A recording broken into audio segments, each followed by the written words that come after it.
Assalamualaikum warahmatullahi wabarakatuh. Apa kabarnya anak-anak? Baik ya? Alhamdulillah. Ya, sebelum mulai pelajaran Bapak akan membacakan absensi bagi namanya yang disebutkan harap mengatakan hadir. Rizky Adi Prastio, Rizky Adi Putra hadir. Adi Putra Putri hadir. Fitri Syawal Akfar hadir. Zaki Oktavian hadir. Ahmad Kafifi hadir. Ahmad Syahdan hadir. Ahmad Dari Robi hadir. Anwar Muhammad Isam hadir. Zulfahmi Fauzan hadir. Irgi Cahaya Firdiawan hadir. Yelan Sajida hadir. Elvin Rahim Saputra hadir. Muhammad Faris Akbar hadir. Ahmad Fadila hadir. Putra hadir. Arya hadir. Riza hadir. Pradana Gaza hadir. Oktober hadir. Rifki hadir. Ya, alhamdulillah. Sepertinya hadir semuanya.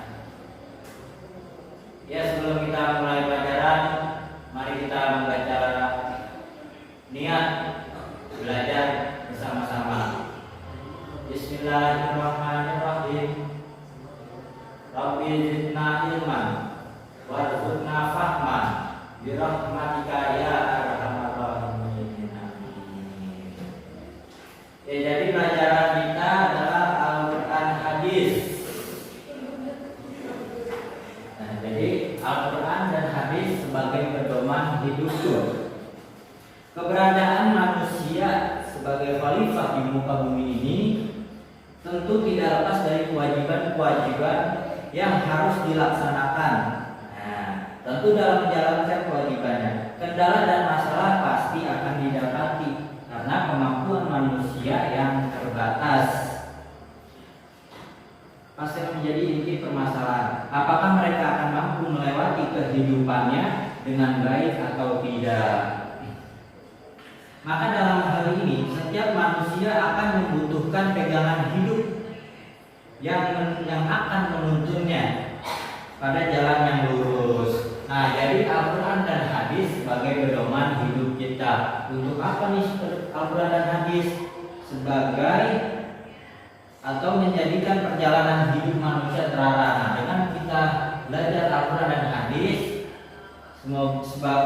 dengan kita belajar Al-Quran dan hadis, maka akan menjadikan perjalanan hidup manusia yang terarah. Artinya sampai tujuan kita belajar, sampai tujuan apa tujuan manusia dunia dan akhirat. Kayak kita akan belajar Al-Quran dan hadis sebagai pedoman hidupku. Ya. Pengertian Al-Quran. Al-Quran merupakan wahyu Allah Subhanahu wa taala yang menjadi mukjizat terbesar bagi Nabi Muhammad SAW. Nah, jadi Al-Quran merupakan wahyu yang menjadi mukjizat terbesar bagi Nabi Muhammad. Nah, pengertian Al-Quran menurut bahasa berasal dari bahasa Arab, yaitu bacaan, sebagaimana disebutkan di dalam Al-Quran surat Al-Qiyamah ayat 17-18. Jadi Al-Quran adalah mukjizat terbesar bagi siapa? Bagi Nabi Muhammad SAW. Nah, kesempurnaan Al-Quran sebagai bacaan dibandingkan dengan bacaan yang dibuktikan dengan. Nah, jadi kesempurnaan Al-Quran nih, kesempurnaan Al-Quran sebagai bacaan yang dibandingkan dengan bacaan yang dibuktikan dengan. Satu, dibaca oleh ratusan juta manusia meskipun mereka tidak tahu artinya. Nah, Al-Quran dan tidak dapat menulis aksaranya. Jadi banyak yang nggak tahu artinya sebenarnya, cuma masih ada yang belajar baca, ada yang belajar menulis. Yang kedua, diatur tata cara membacanya, panjangnya, pendeknya, tebal, tipis ucapannya sampai pada etika membacanya. Bagaimana etika membaca Al-Quran? Etika membaca Al-Quran terlebih dahulu dengan mengambil air wudhu. Setelah air wudhu, kalau belum sholat dulu. Setelah sholat baru baca Al-Quran, duduk sila, menghadap ke kiblat, diangkat Al-Qurannya seperti ini, dibaca, dan itu adalah salah satu etika membaca Al-Quran. Yang ketiga, dipelajari susunan kata dan kosakatanya dan juga makna kandungannya. Nah, jadi orang-orang kita nih belajar susunan kata dan kosakata dan juga makna kandungannya. Banyak kandungan di dalam Al-Quran. Nah, gitu. Jadi pengertian Al-Quran merupakan wahyu Allah Subhanahu wa Ta'ala yang menjadikan mukjizat terbesar. Mukjizat terbesar bagi siapa? Bagi Nabi Muhammad SAW. Nah, sedangkan Al-Quran menurut bahasa berasal dari bahasa Arab, yaitu qara'a yaqra'u Qur'ana, yang artinya bacaan. Tuh, paham sampai sini anak-anak? Alhamdulillah paham. Selanjutnya, sedangkan Al-Quran menurut istilah wahyu Allah yang diturunkan kepada Nabi Muhammad SAW secara berangsur-angsur melalui malaikat Jibril dan membacanya adalah ibadah. Rasulullah banyak menerima wahyu dari Allah baik secara langsung maupun perantara malaikat Jibril dan dibukukan. Nah, ini jadi wahyu yang diturunkan oleh Allah kepada Nabi Muhammad secara berangsur-angsur. Maksudnya apa nih berangsur-angsur? Berkali-kali. Nah, siapa? Dengan perantara siapa? Wahyu diturunkan dengan perantara malaikat Jibril. Allah menurunkan wahyu melalui perantara Jibril. Jibril menyampaikannya kepada Nabi Muhammad. Nah, hadis biasa juga dimaknai dengan sunnah. Selain Al-Quran, pedoman utama bagi umat Islam adalah sunnah Nabi. Mengikuti sunnah Nabi merupakan bukti kecintaan kepada firman Allah dalam Quran surah Al-Imran ayat 31. Katakanlah, jika kamu benar-benar mencintai Allah, ikutilah aku. Niscaya Allah mengasihi dan mengampuni dosa-dosamu. Allah Maha Pengampun lagi Maha Penyayang. Nah, mengikuti sunnah Nabi akan menghindarkan umat dari kesesatan. Nah, jadi kita mengikuti umat Nabi, kita bakal apa? Bakal tidak tersesat. Mengikuti sunnah Nabi akan menghindari umat dari kesesatan dan bid'ah. Sebagaimana yang disabdakan Rasulullah SAW. Rasulullah SAW bersabda, "Aku tinggalkan dua perkara untukmu sekalian, dan kalian tidak akan tersesat selama-lamanya selama kalian selalu berpegang teguh kepada keduanya, yaitu kitab Allah." Apa kitab Allah? Al-Quran dan sunnah Rasulnya. Apa dua perkara apa yang ditinggalkan oleh Rasul? Al-Quran dan sunnah.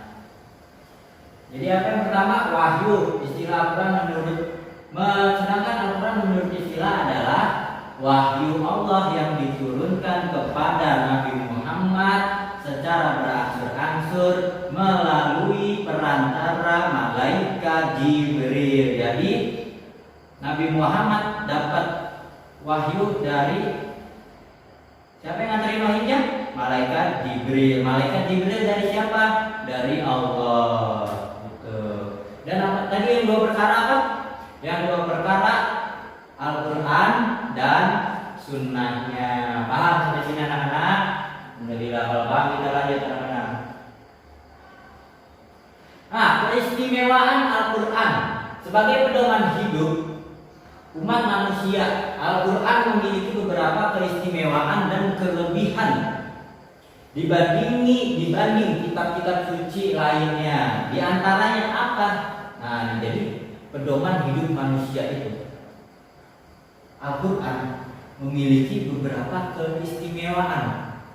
Apa itu keistimewaan spesial?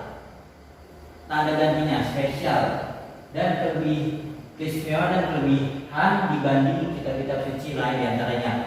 Maka Al-Quran ini sempurna sekali. Nah, diantaranya yang pertama, Al-Quran memuat ringkasan dari ajaran-ajaran ketuhanan yang pernah dimuat kitab-kitab sebelumnya seperti Taurat, Zabur, dan Injil. Nah, jadi Al-Quran memuat ringkasan dari ajaran-ajaran ketuhanan sebelumnya. Juga ajaran-ajaran dari Tuhan yang berupa wasiat. Nah, jadi Al-Quran itu wasiat sebenarnya.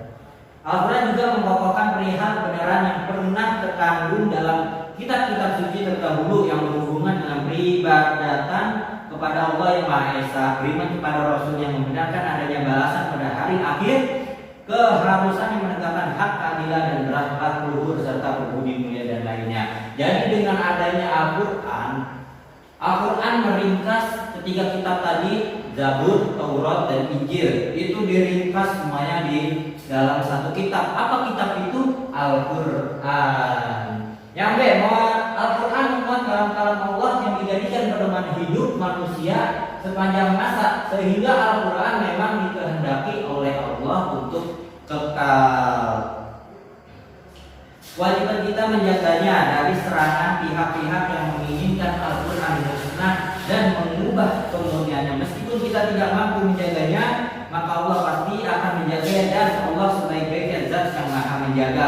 Nah, jadi kita Al-Quran membuat kalam-kalam Allah yang dijadikan pedoman hidup manusia sepanjang masa, sehingga Al-Quran memang dikehendaki Allah untuk kekal.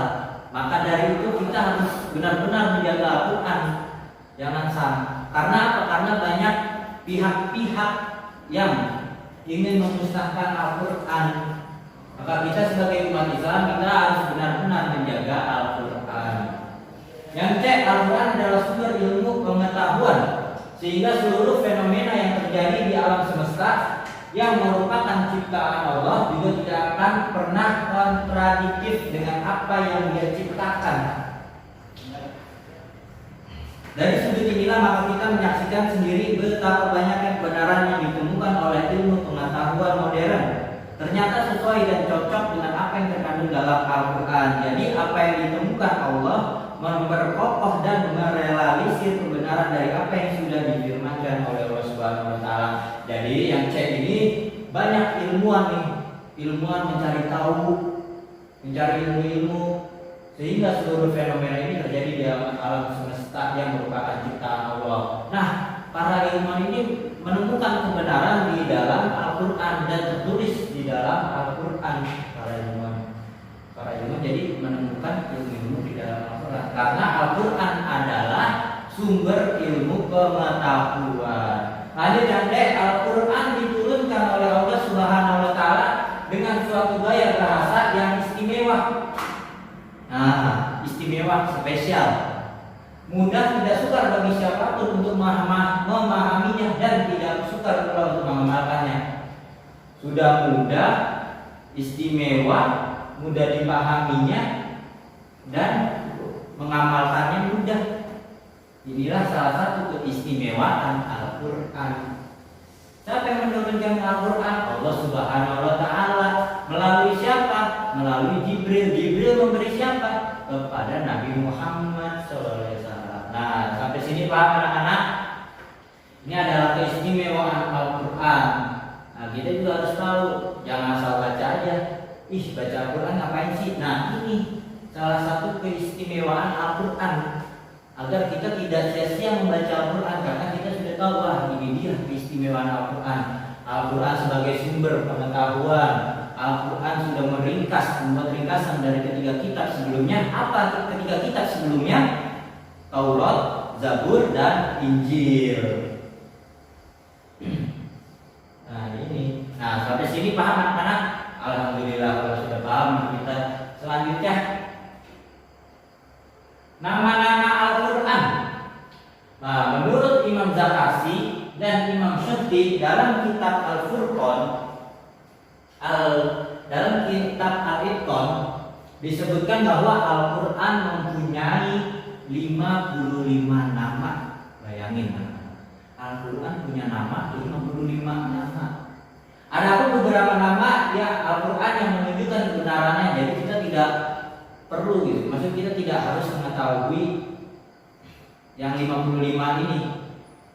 Kita harus perlu mengetahui yang menunjukkan kebenarannya ini ada 5. Yang pertama Al-Burhan, artinya bukti. Al-Kitab artinya salah satu nama bagi kitab suci itu Al-Quran. Kitab itu artinya buku. Al-Furqan artinya pembeda. Dengan adanya Al-Quran menjadi pembeda, kita tahu mana yang baik, mana yang buruk. Az-Zikr artinya pemberi peringatan. Nah, ini kita diberi peringatan. Oke, contoh dasar peringatan. Kita berbuat baik kepada sesama makhluk kita dapat pahala. Itu pemberi peringatan. Pemberi peringatan. Kita berbuat baik, kita dapat pahala. Kita berbuat dosa, kita berbuat jahat, kita mendapatkan dosa. Nah, ini salah satu Az-Zikr, pemberi peringatan. Al-Quran adalah pemberi peringatan. At-Tanzil artinya yang diturunkan. Apa yang diturunkan oleh Allah? Hidayah, wahyunya, hidayahnya. Nah, ini adalah nama-nama Al-Quran. Kita harus tahu nih yang 5 ini. Nanti yang lainnya kita belajar di lain waktu. Jadi menurut Imam Zakasi dan Imam Surti dalam kitab Al-Iqan disebutkan bahwa Al-Quran memiliki 55 nama. Bayangin, 55 nama. Nah, cuman nggak disebutin semua di sini. Yang perlu kita tahu hanya 5 ini. Yang paling penting. Yang pertama apa? Al-Burhan. Yang kedua Al-Kitab.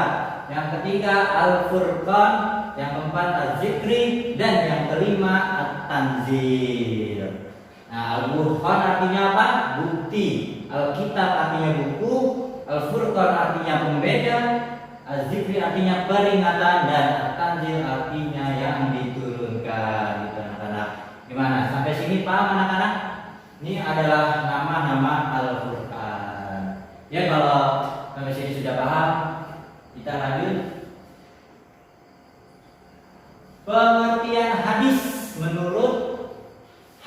menurut bahasa Arab, yaitu artinya baru, mudah, cerita dan riwayat Nabi Muhammad SAW. Adapun menurut istilah sebagai berikut. Yang pertama, menurut ulama hadis, ya segala perkataan Nabi Muhammad SAW, perbuatan dan hal ihwalnya. Yang B, sementara para ulama usul, ialah segala perkataan Nabi Muhammad SAW, perbuatan dan takrirnya yang berkaitan dengan hukum syar'i dan ketetapannya. Nah, jadi di sini ada 2, menurut ulama nih, ada 2 nih berbeda-beda. Walaupun berbeda-beda pendapat, tetapi tetap satu tujuan. Jadi hadis itu apa? Hadis menurut bahasa Arab itu artinya baru, mudah, cerita, riwayat Nabi Muhammad SAW. Nah, yang ini menurut istilah sebagai berikut. Nah, ini yang ini menurut ulama hadis. Apa menurut ulama hadis? Segala perkataan Nabi, perbuatan dan hal ihwalnya. Nah, yang sementara para ulama usul ialah segala perkataan Nabi Muhammad SAW, perbuatan dan takrirnya yang berkaitan dengan hukum syar'i dan ketetapannya. Jadi begini, paham sampai sini anak-anak? Oke, kalau sudah paham pengertian hadis, kita lanjut lagi. Bagian-bagian hadis. Hadis disandarkan kepada Nabi Muhammad SAW berupa perkataan, perbuatan, takrir maupun sifat beliau. Memiliki 3 bagian. Nah, jadi bagian-bagian hadis ini memiliki tiga bagian. Yang pertama sanad. Sanad adalah silsilah orang yang menghubungkan kepada matan hadis. Nah, jadi sanad ini siapa yang bikin sanad ini siapa?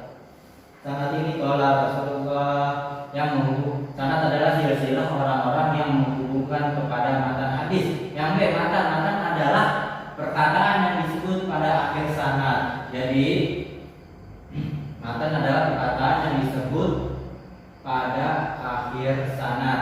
Nah, sanad ini adalah silsilah orang yang menghubungkan kepada matan hadis. Jadi turun menurun dari si A ke si B ke C ke D ke E ke F. Nah, si matan ini adalah perkataan yang disebut pada akhir sanad. Siapa nih akhir sanad? Siapa? Wah, misalnya si C yang di akhir sanad, maka disebutkan di situ. Nah, yang C, rawi adalah orang-orang yang menerima hadis kemudian mengumpulkan dalam suatu kitab. Jadi perawi adalah orang yang mengumpulkan berbagai macam hadis, tentang hadis, hukum-hukum hadis, semua dikumpulin tuh, diringkas jadi satu buku. Nah, ditulis di situ namanya dia. Itu adalah namanya perawi hadis. Gimana? Di sini paham anak-anak? Alhamdulillah kalau paham, kita lanjut. Nah, pertama fungsi Al-Quran. Kita sudah sampai fungsi Al-Quran. Tadi pengertian Al-Quran, pengertian hadis. Fungsi Al-Quran. Apa sih fungsi Al-Quran? Memang penting fungsi Al-Quran dalam kehidupan sehari-hari. Nah, ini dia. Kita akan pelajari fungsi-fungsi Al-Quran. Banyak fungsi Al-Quran bagi kehidupan manusia, sebagaimana dijelaskan di dalam Al-Quran itu sendiri. Di antara yang paling penting sebagai berikut. A. Sebagai petunjuk. Fungsi Al-Quran sebagai petunjuk.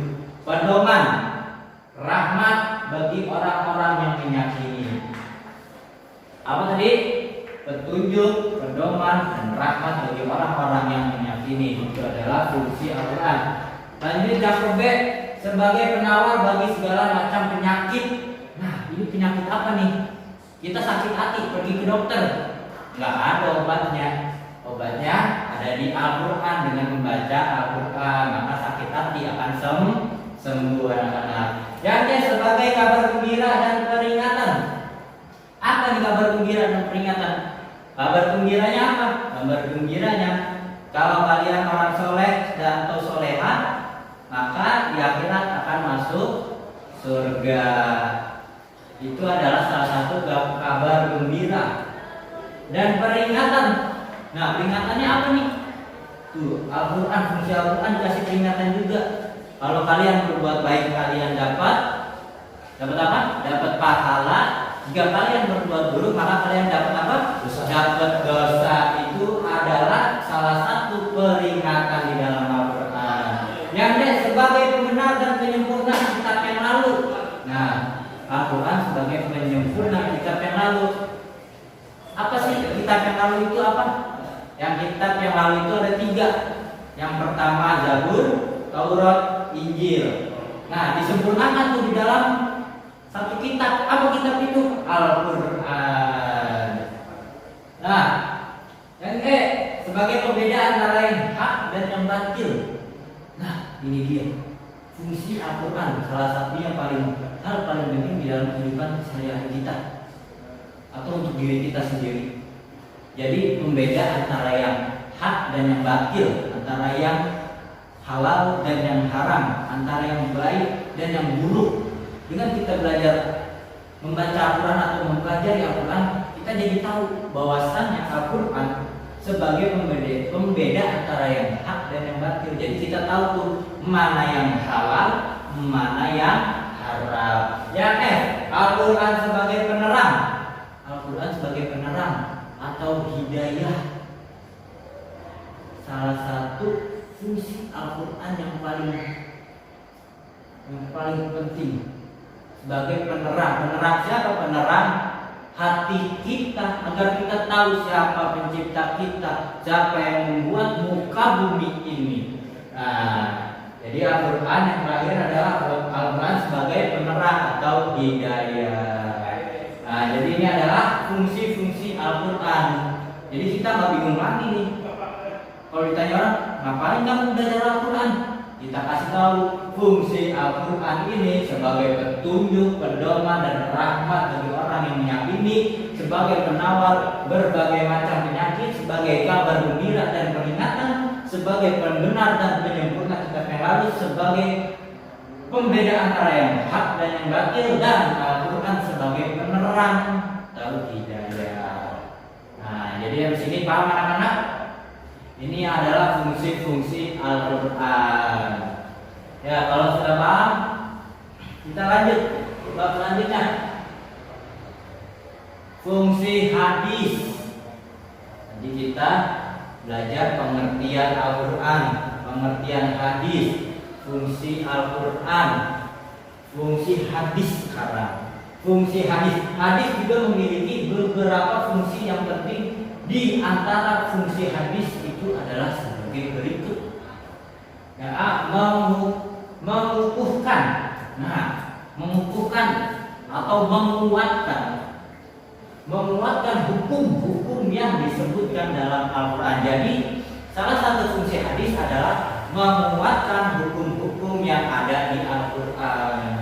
Yang kedua, yang menafsirkan ayat-ayat Al-Quran yang bersifat mujmal. Apa itu mujmal? Ya, jadi mujmal itu adalah kita menafsirkan ayat Al-Quran yang bersifat mujmal, yang kurang rinci, maka akan diperinci oleh hadis atau lebih penjelasannya lebih gitu. Yang C, membatasi keumuman Al-Quran. Nah, hadis juga bisa membatasi keumuman Al-Quran. Jadi siapa yang wajib belajar Al-Quran, siapa yang harus membaca Al-Quran, siapa yang dilarang membaca Al-Quran, kenapa dilarang membaca Al-Quran. Ini adalah salah satu fungsi hadis, membatasi keumuman Al-Quran. Yang D, menetapkan hukum yang belum disebutkan dalam Al-Quran. Nah, jadi hadis bisa membantu untuk menambahkan hukum. Yang tadi yang akan untuk memperkuat. Nah, yang D ini untuk menetapkan hukum yang belum ditetapkan dalam Al-Quran. Jadi dibantu lagi itu dengan hadis. Wah, hukumnya kayak kurang nih, ditambahin lagi sama hadis. Jadi gitu, ini adalah fungsi-fungsi hadis. Fungsi hadis yang pertama apa? Mengukuhkan atau menguatkan hukum-hukum yang ada di Al-Quran. Yang B, menafsirkan ayat-ayat Al-Quran yang bersifat mujmal atau kurang jelas. Intinya, maksudnya kurang jelas, jadi diperjelas lagi. Yang C, membatasi keumuman Al-Quran. Yang D, menetapkan hukum yang belum disebutkan dalam Al-Quran. Jadi tidak bisa hadis memperkuat Al-Quran dan menambahkan hukum bagi dan menetapkan hukum yang belum disebutkan dalam Al-Quran. Nah, ini adalah fungsi-fungsi hadis. Berapa fungsi-fungsi hadis? Sampai sini anak-anak paham fungsi-fungsi hadis?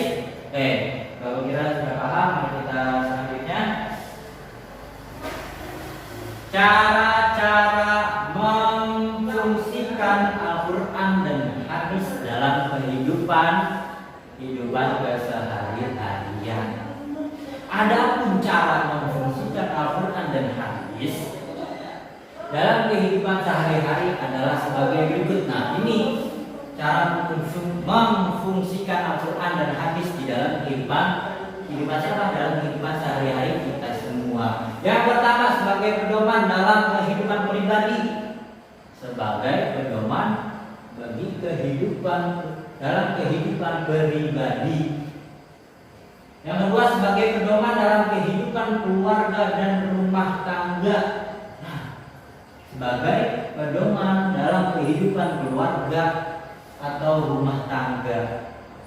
Jadi tanpa Al-Quran dan hadis, kehidupan rumah tangga, tanpa Al-Quran dan hadis, kehidupan rumah tangga kita mungkin kurang gitu. Ada yang kurang gitu, kurang tentram, kurang nyaman mungkin. Tapi kalau kita mempelajari Al-Quran dan hadis, insya Allah kehidupan di rumah nyaman, tentram, selalu dalam lingkungan Allah. Yang ketiga, pedoman dalam kehidupan bermasyarakat. Nah, pedoman dalam kehidupan bermasyarakat. Ini salah satunya yang paling penting, memfungsikan Al-Quran dan hadis dalam kehidupan. Ini yang nomor 3, pedoman dalam kehidupan bermasyarakat. Jadi kita tahu mana yang baik, mana yang benar. Kalau ada yang berbuat salah, kita benerin, kita kasih tahu. Kita bisa saling menghargai, menghormati yang tua. Yang keempat, pedoman dalam kehidupan berbangsa dan bernegara. Pedoman dalam kehidupan berbangsa dan bernegara. Tuh, fungsi Al-Quran dan hadis bisa membuat kehidupan berbangsa dan bernegara. Yang kelima, sebagai hakim dalam menyelesaikan masalah. Jadi Al-Quran dan hadis sebagai hakim bisa menyelesaikan segala masalah. Kalau di Al-Quran tidak ada, cari di hadis. Kalau di Al-Quran ada, bisa diperkuat dengan hadis. Ini adalah cara-cara memfungsikan Al-Quran dan hadis dalam kehidupan kita. Ya dari Mak pahamin, udah paham? Paham, Pak. Ya kalau sudah paham kita lanjut. Nah, tadi kita sudah belajar Al-Quran, pengertian Al-Quran, pengertian hadis, keistimewaan Al-Quran, fungsi Al-Quran, fungsi hadis, dan cara memfungsikan Al-Quran dan hadis dalam kehidupan. Nah, kita sekarang masuk ke soal. Nah, tolong anak-anak setelah penjelasan yang tadi, anak-anak tolong ditulis lalu dikerjakan. Bapak kasih waktu 5 menit atau 10 menitan untuk mengerjakan ini. Oke, baik anak-anak silakan dikerjakan. Baik, Pak.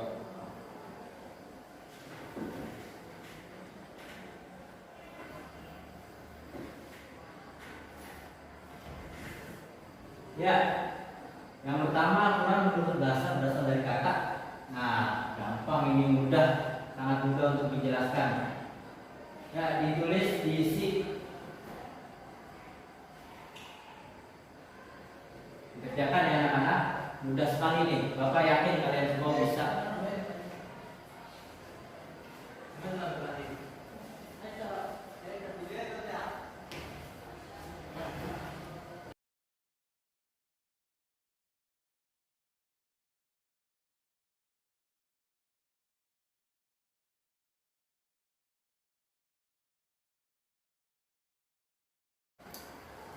Ada jatahin.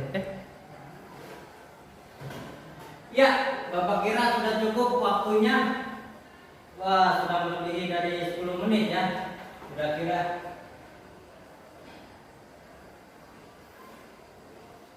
Ya, mari kita jawab soal bersama-sama.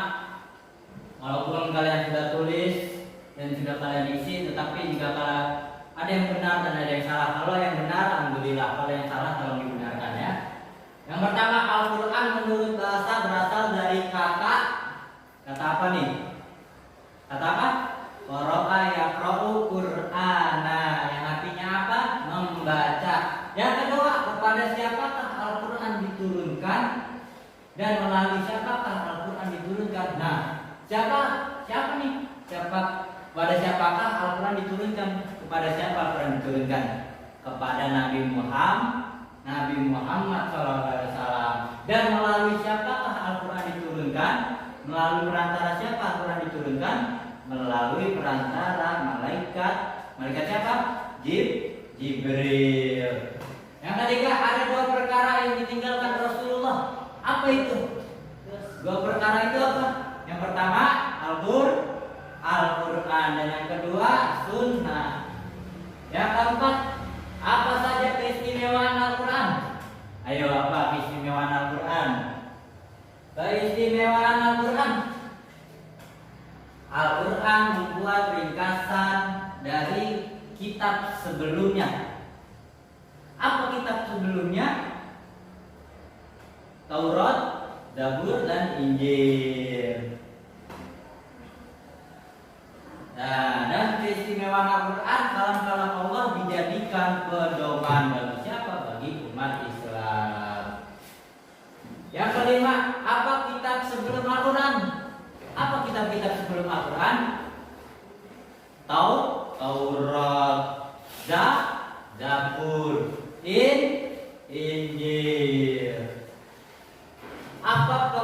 pengertian hadis. Apa pengertian hadis? Hadis adalah baru. Nah, yang 7, apa fungsi Al-Quran? Fungsi Al-Quran apa nih? Nah, apa fungsi Al-Quran? Fungsi Al-Quran sebagai obat segala penyakit. Pertama. Yang kedua, sebagai petunjuk, pedoman. Sebagai petunjuk, pedoman, dan hidayah. Apa fungsi hadis? Fungsi hadis adalah untuk memperkuat hukum-hukum yang ada di Al-Quran dan untuk memberikan hukum, menerapkan hukum-hukum yang belum ada di Al-Quran. Itu adalah salah satu fungsi hadis.